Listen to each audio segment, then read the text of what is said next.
Straight again, Thomas Partey calls for winning mentality as Arsenal prepare to battle Real Madrid in the Champions League quarter-finals. And in our climate focus series, NADMO prepares emergency responders ahead of the rainy season with simulation exercises. I think it's important that we do simulation exercise because without simulations, it's going to be very difficult to identify the gaps in the system. And also in our Breaking the Fire Cycle series, we head to Techiman Market where traders fear another disaster as safety promises remain unfulfilled.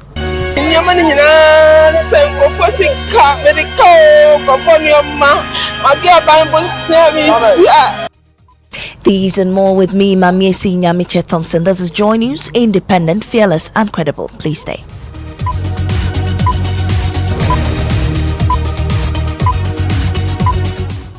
And we start from the Forestry Commission in Ghana's Western region, which has uncovered a disturbing link between illegal mining activities in the region's forest reserves and the ongoing chieftaincy conflict in Boko, following a major raid on a mining site. In a joint operation with the military, the Commission raided an illegal mining site deep within the Subri Forest Reserve. The operation led to the destruction of Abrewaninkran, an illegal settlement operated by the illegal miners, and the seizure of several pieces of heavy-duty mining equipment.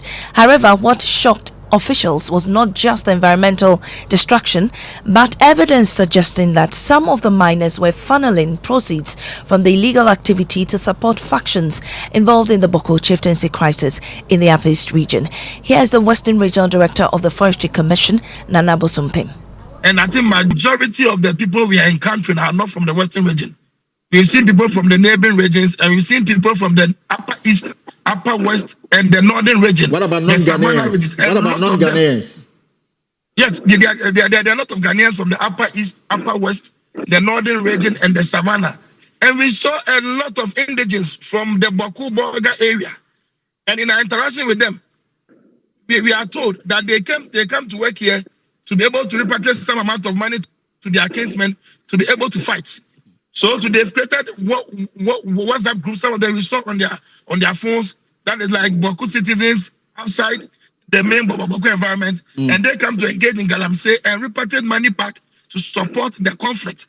And if you look at what is happening there, some of the people told us that if you come downside to work and you don't send money back to support the conflict in Boku, they will attack your family.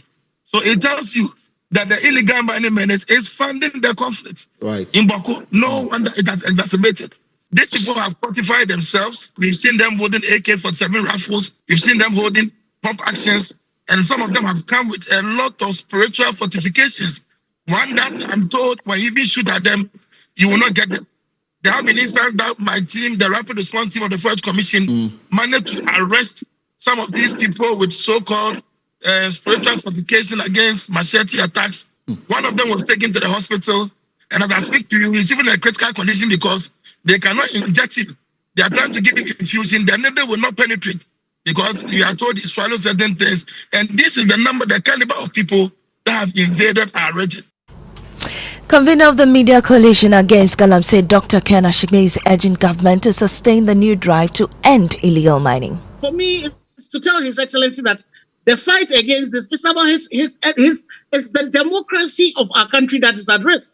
Because you see, and we've seen this in Mali, we've seen this in other places. The fact that we're bringing these people, foreigners in, the level of armaments, the weaponry that they are, at their disposal. So we need to really nip this in the bud.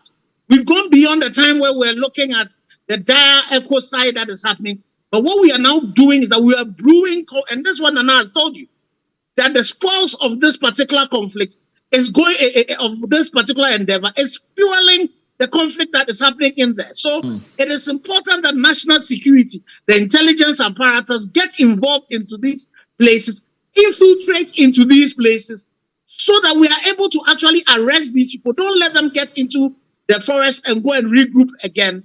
We need to really deal with these things and deal with them decisively. And I would want to commend Nana and the Forestry Commission people and the police and the military who are sacrificing their very lives.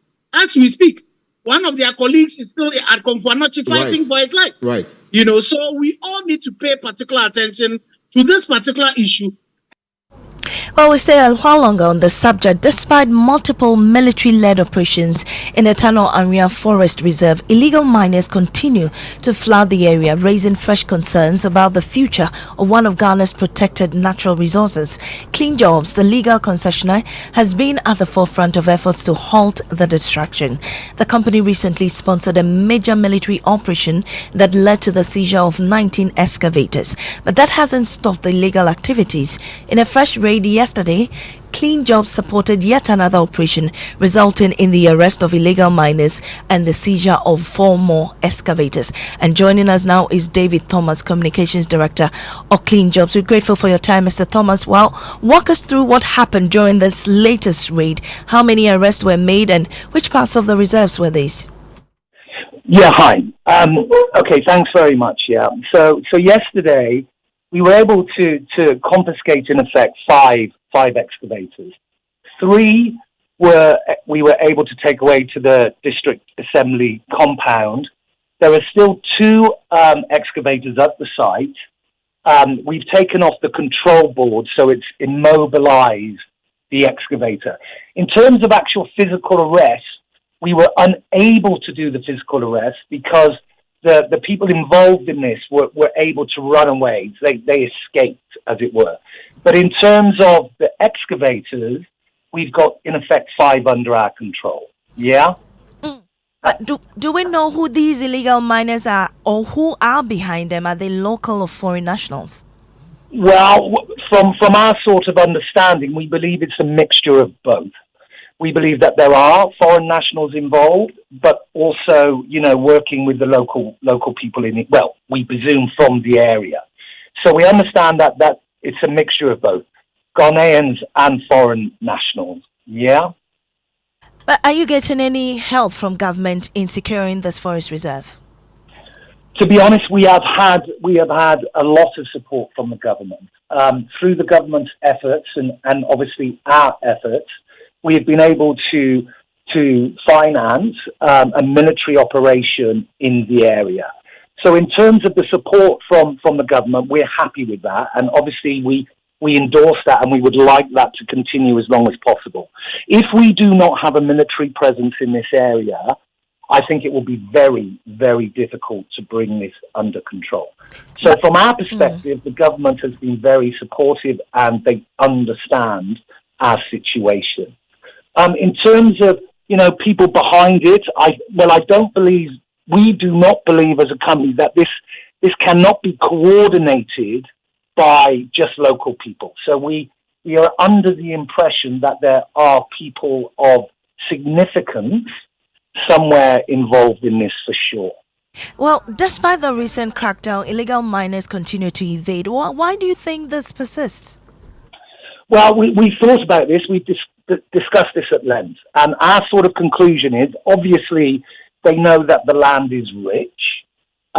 So obviously that is a motivator. But one of the things that could seriously help, we've had this concession in effect, the mining lease, 2 years ago. And the amount of time it took us to go through the regulatory bodies. For example, it took us over 9 months to get the final EPA. And by virtue of not having all the documents in place due to the period of time, there isn't a full presence there. Now, what we've learned from this experience, that if there was a full presence there, it automatically helps to mitigate the legal activities. But by virtue of the length of time it takes to get all the documents sorted out, that opens up a window for a legal activity to take place. Well, so again, now everything is correct. All the legal documents are in place, all of them. Well, therefore, then that gives us the green light to secure the concession, which we are doing. But by virtue of the time it takes, there's a void, and if there isn't presence there, then it opens the door for legal activity to take place. Thank you. Do you understand? We do. Thank you very much, David Thomas, who is Communications Director of Clean Jobs, fronting that fight against illegal mining there in the Amia Forest. Well, Environmental journalist Erastus Asaridonko, who has been traversing the country to expose the devastating impact of this menace, says corruption remains a major obstacle in the fight against the menace, rendering the government's efforts ineffective.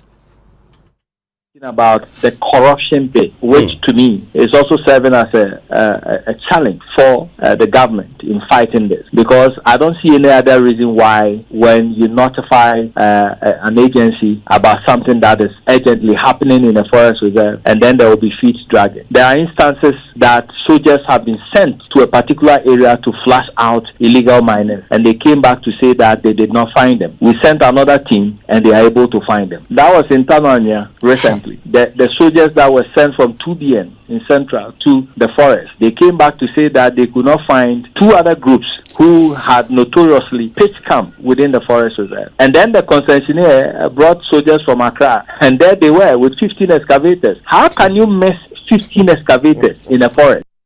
And that's Erastus Asaridonko speaking on the morning show earlier today. Well, moving away from illegal mining, the former Attorney General, speaking to journalists at the last adjourned date, stated that he expects President Mahama to hold the consultation process he initiated with the Council of State by virtue of processes filed at the Supreme Court. But responding to questions by my colleague Latif Idrisu at the Supreme Court Wednesday morning, following another adjournment of the injunction applications, Dr. Ayene said the consultation process initiated by the president constitutes the performance of a constitutional duty which cannot be stopped. He was first asked if the president will halt the process. I haven't spoken with the president yet, and I cannot give any definitive answer to the question whether the consultation will continue. What's your advice to him because of the pendency? The president and the republic are my clients. I will not advise my client publicly. The last time the former Attorney General spoke, he said he expects nothing but the president to hold on the processes. Is that what is happening? Well, he has filed an application in court. The court is here to make an order. So if he says that the president must hold on, is he saying that the court has already granted an order in respect of which the president, must not continue the process, right? First of all, he has to understand that this is the performance of a constitutional duty, all right? And the law is very clear that you cannot enjoin the performance of a constitutional or public obligation. And so, for me, I don't see the point that he's trying to make by saying that the president must hold on to the process of consultation. His argument is that because of what is happening here at the Supreme Court, the president ought to hold on. Well, that is why I have said the president is performing a constitutional duty, and the law is very clear that you cannot enjoin the performance of a public obligation. What do you make of today's adjournment? The adjournment is to May 6th. So, because one of the panel members was not, was unavoidably absent, and so the court has adjourned it to the 6th of May. And still related to this, Chief Justice Gertrude Araba Isaba Tokonu has announced sweeping reforms to Ghana's jury system as the Judiciary officially opened the 2025 Criminal Assizes, a nationwide session to commence trials on indictments. Speaking at the formal opening at the Law Complex in Accra, the Chief Justice revealed that the pool of eligible jurors has now been significantly expanded to include a broader cross-section of Ghanaians, especially from the private sector.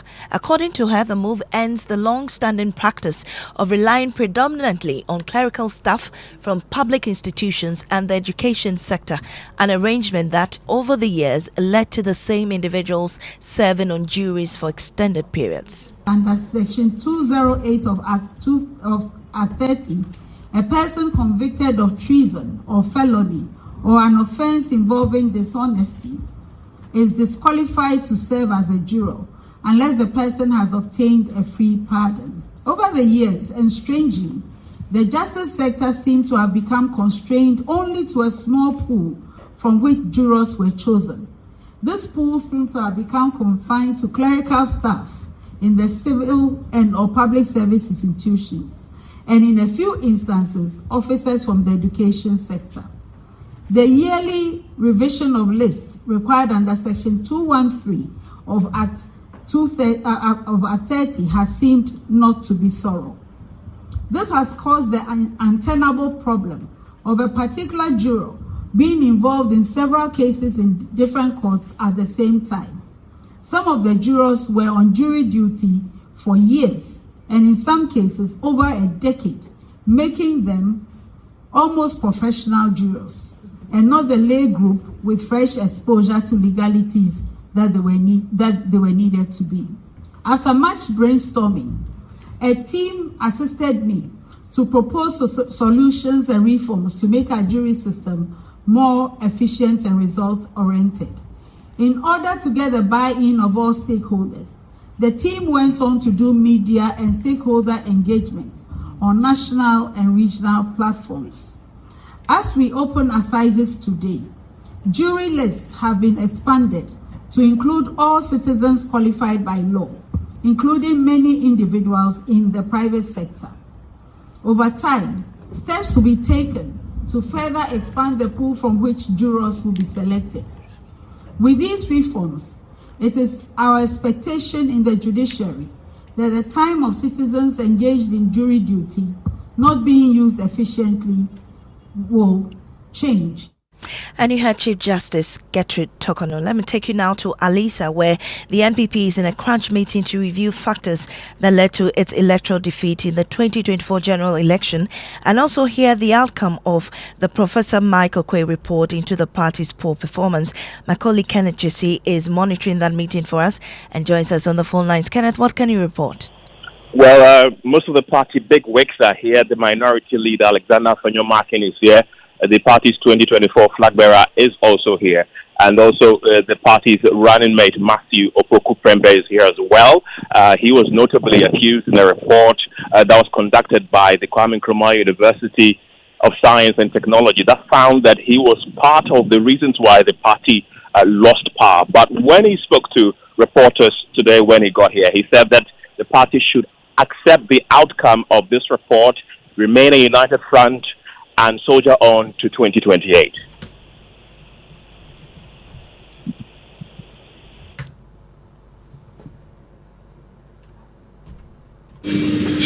For a flag bearer in 2024. But are you thinking about 2028? Me personally? Yes. No, we're running 2028.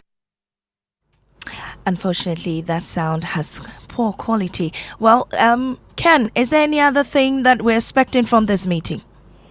Well, yet as we speak, this committee was given 3 months to conclude with their findings, and that deadline was the 31st of March 2025. And notably, there's been accusations coming from all cylinders, and a notable one is from the Domi Kwabinya, former Domi Kwabinya MP Sarah Joseph, who has accused the chairman of this committee, Michael Quay, of being anti-Baumia. She's also said that this committee findings are going to be bogus, although she was supposed to be, called before the party somewhere last June, but it was postponed. So we are waiting to see whether it's going to have some similarities with the earlier report that was done by KNUST, which found that Matthew Opoku-Prempeh was part of the reasons why they lost, which also found that former Education Minister Yao Osei Edochie would have been a better candidate than Matthew, or a better running mate than Matthew Opoku-Prempeh. So we are waiting to see whether there are going to be similarities or we are going to see a different findings as to why the party lost power in 2024. Thank you so much, Ken Jesse there. And you're still listening to the Midday News here on Joy 99.7 FM. We'll take a break. We'll return with sports. And in our climate focus series, NADMO prepares emergency responders ahead of the rainy season. I think it's important that we do simulation exercise, because without simulations, it's going to be very difficult to identify the gaps in the system. Flat.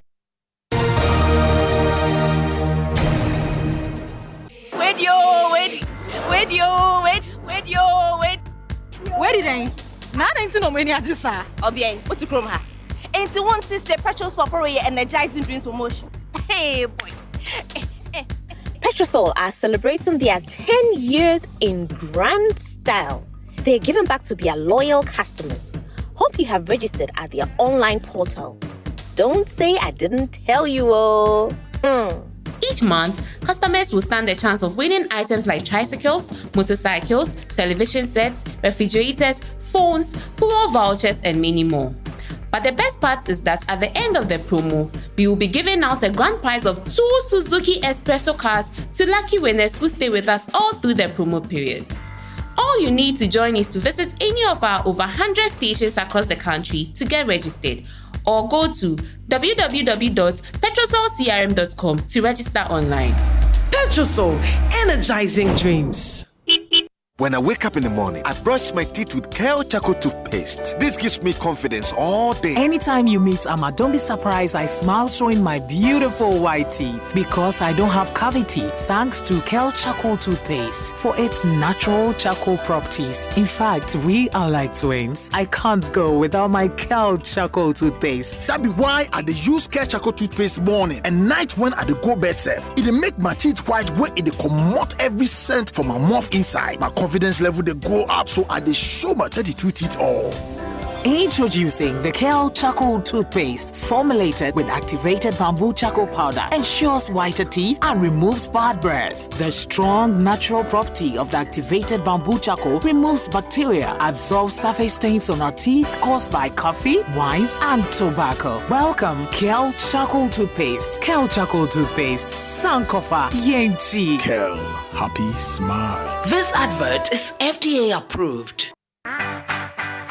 Hey, dear New sir. And you stay soft concentrate fabric softener. I was such it move. Just send it this say, but you hear my tina watch. New Yanets now watch. No, be a baby, some was some demon in us. Dear New say.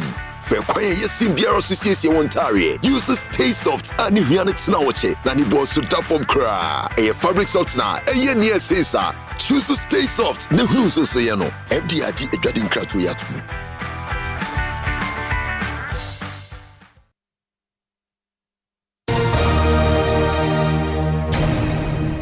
It's the Midday News here on Joy 99.7 FM. It's time for sports. Yes, Maame. So tonight at 7 p.m, Arsenal take on Real Madrid in the second leg of the Champions League quarterfinals at the Santiago Bernabeu. The Gunners hold a commanding 3-goal advantage over the 15-time champions and must now avoid a comeback to qualify for the semi-finals for the first time since 2009. Here's Arsenal midfielder Thomas Partey speaking ahead of the game.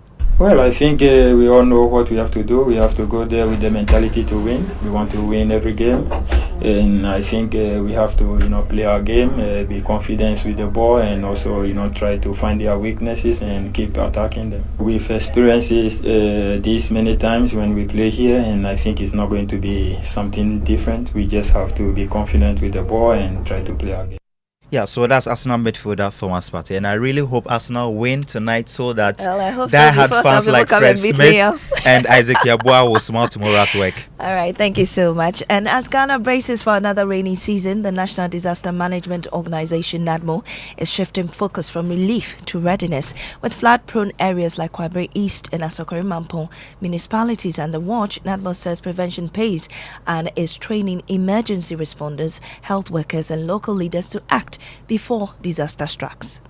Every year, floods destroy lives and property across Ghana. But this year, the National Disaster Management Organization (NADMO) says it is taking no chances. As the rains begin, the message is clear: prevention pays. Charlotte Norman is the Director for Climate Change Adaptation and Disaster Risk Reduction at NADMO. I think it's important that we do simulation exercise, because without simulations, it's going to be very difficult to identify the gaps in the system. Flood-prone areas like Kwabre East and Asokore Mampong municipalities have been identified as high-risk zones. In Greater Kumasi in 2024 alone, Kwabre East recorded 17 disaster cases. But this year, NADMO is turning response into readiness. For Charlotte Norman and her team, it is not just about reacting when disaster strikes, but about making sure every actor knows their role before the first drop of rain. I see that in all your delivery, you spoke about what you want to do, etc., etc., but you didn't give specific time. Remember, we have only 48 hours for the disaster to possibly strike, and so you have to set timelines. The communication that you are giving, how long is that going on? The training brings together all critical agencies: NADMO, National Fire Service, police, health, and local authorities, preparing them to respond quickly swiftly and save lives. NADMO says it is committed to reducing disasters and saving lives in 2025 and beyond. With the rainy season already underway, the time, the organization says, to act is now, because in the face of disaster, prevention really does pay. A report by Maame Nuruddin. Climate Focus is brought to you by Joy News in partnership with Youth Bridge Foundation, bridging gaps for positive youth development, and the Climate Development Knowledge Network. And 2 months after fire ripped through the Teshiman market, traders are still counting their losses. Twin disasters, the market fire and a nearby fuel station explosion, have left deep scars. But beyond the ruins lies a growing fear. It could all happen again. Promises of help have faded and safety remains a distant hope. Borno East Regional Correspondent Anna Sabit reports. One spark, that's all it takes to erase decades of labor. For many, the fire stole more than goods. It devoured their future.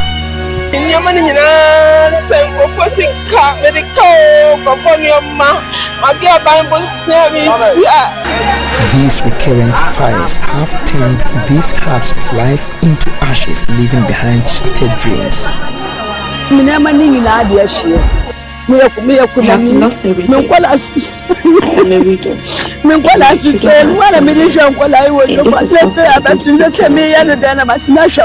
What do I do to take care of these things? The causes of these fires remain glaring, with fire authorities attributing human errors as the sole cause of these infernos. ACFO2 Reverend Naomi Adubia Sapon is the Borno East Regional Fire Commander. All the fire breaks that we've been recording are caused by a human factor. That means the errors of people that cause the various fires that we've encountered. 2 months later, we are back to the market space to assess the aftermath of the incidents and find out if anything has changed. The